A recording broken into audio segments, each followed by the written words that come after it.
June 1606, King James I gave the Virginia Company a charter to travel to the New World. A year later, on May 14, 1607, the settlers landed in what is now Jamestown, Virginia. The location where they landed had optimal conditions to start a colony.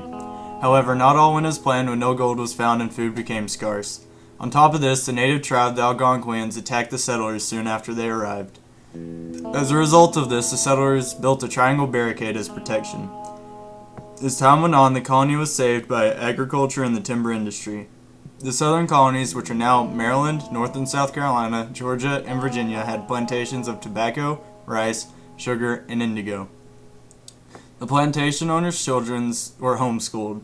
The boys learned how to hunt and run the family plantation, while the girls were learning how to sing, sew, and cook. During this time, the House of Burgesses was passed in Virginia, which allowed white, landowning males to vote. However, non-Anglicans were not allowed in Virginia.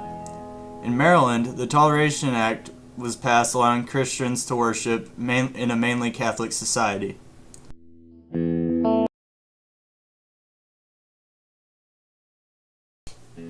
The middle colonies, what are now Pennsylvania, New Jersey, Delaware, and New York, were very diverse compared to the New England and southern colonies.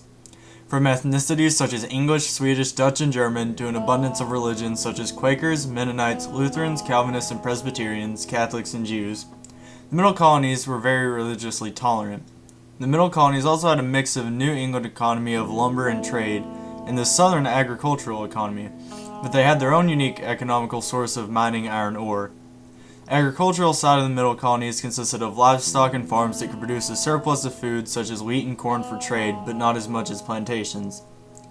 Through farming, lumber, and mining, the middle colonies had a good trade network, but was not the metropolis that the New England colonies had. Majority of the middle colonies were ran by governors while having a council of representatives to assist them, even though they didn't have that much power. For the most part, they were elected by the people. As far as families went, boys in the family would work on the farm while the girls would work in the house and learn sewing and mending. However, both of them were allowed to tend to the livestock. Parents believed in working on the farm a lot more than they did in getting an education.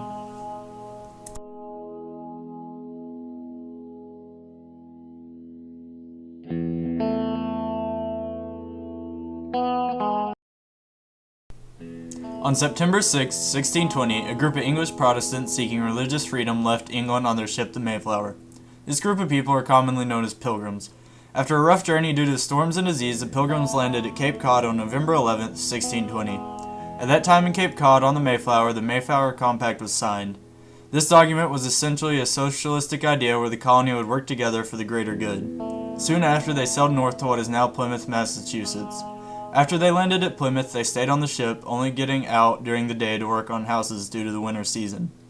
After about a year, only half the passengers were alive and able to move into their new houses. More would have died if it wasn't for the Patuxet Indian, Samoset, had not assisted the Pilgrims in farming. This then led to the alliance of the Pilgrims and the Wampanoags, who taught the Pilgrims hunting, fishing, and more agriculture techniques. After the Pilgrims, more settlers came to flood the New England region. The ideals of Massachusetts were largely based around the Puritan beliefs. Only white male church-going members could vote, therefore Puritans ran the government and passed the laws. If a settler disagreed with the Puritan beliefs, they would move to a neighboring colony such as Rhode Island where anyone could worship how they pleased. Despite the poor soil, the economy of the New England colonies flourished due to lumber mills, fishing, and a large trading network. Families survived off of barley, wheat, oats, sheep, cattle, and pigs that were ran on family farms.